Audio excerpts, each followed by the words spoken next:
HD 24x7 ನ್ಯೂಸ್ಗೆ ಸ್ವಾಗತ. Hi friends, ಹೇಗಿದ್ದೀರಾ? ಬೆಂಗಳೂರು ನಗರ ಶೇಷಾದ್ರಿಪುರಂನಲ್ಲಿರುವ ಶ್ರೀ ಆರ್ ಗುಂಡೂರಾವ್ ಕ್ರೀಡಾ ಸಂಕೀರ್ಣ ಆವರಣದಲ್ಲಿ ಕರ್ನಾಟಕ ರಾಜ್ಯ ನಗರಪಾಲಿಕೆ, ನಗರಸಭೆ, ಪುರಸಭೆಗಳ ಪೌರ ಕಾರ್ಮಿಕರ ಮಹಾಸಂಘದ ಕಡೆಯಿಂದ ಪೌರ ಕಾರ್ಮಿಕರ ಜಾಗೃತಿ ಸಮಾವೇಶ ಏರ್ಪಡಿಸಲಾಗಿತ್ತು.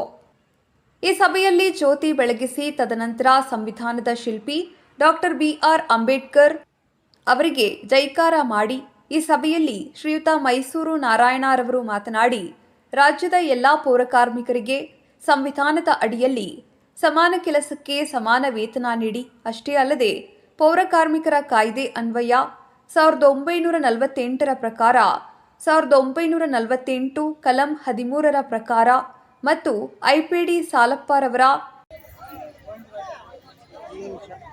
ಗೋವಿಂದರಾಜ ನಗರದ ಅಧ್ಯಕ್ಷರು ನರಸಿಂಹಮೂರ್ತಿಯವರು, ಮಲ್ಲೇಶ್ವರಂ ಕ್ಷೇತ್ರದ ಬಾಬಣ್ಣ ಬನ್ನಿ,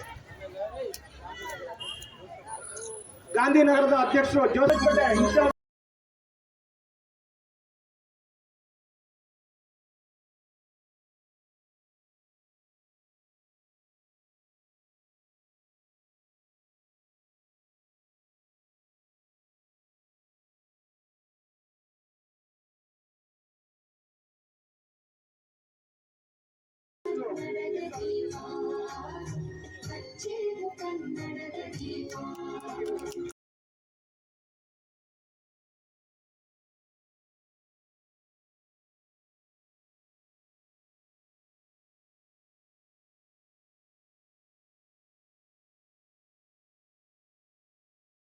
ಎರಡು 5-17ರ ಸುತ್ತಳತೆ ಜಾರಿ ಮಾಡಬೇಕು ಮತ್ತು ರಾಜ್ಯದ ಎಲ್ಲ ಪೌರ ಕಾರ್ಮಿಕರಿಗೆ ಕಾಯಂ ಕೆಲಸ ನಿಗದಿ ಮಾಡಬೇಕು ಎಂದು ಹೇಳಿರುತ್ತಾರೆ.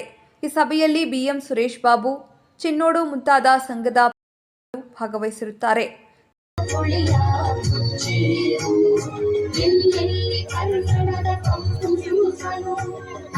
ನಮ್ಮ ಗಾಂಧಿನಗರದ ಅಧ್ಯಕ್ಷರು ಹಾಗೂ ಬೆಂಗಳೂರಿನ ರಿಪೋರ್ಟ್ ಸಾಕೆ ನಾರಾಯಣ, ಬೆಂಗಳೂರು.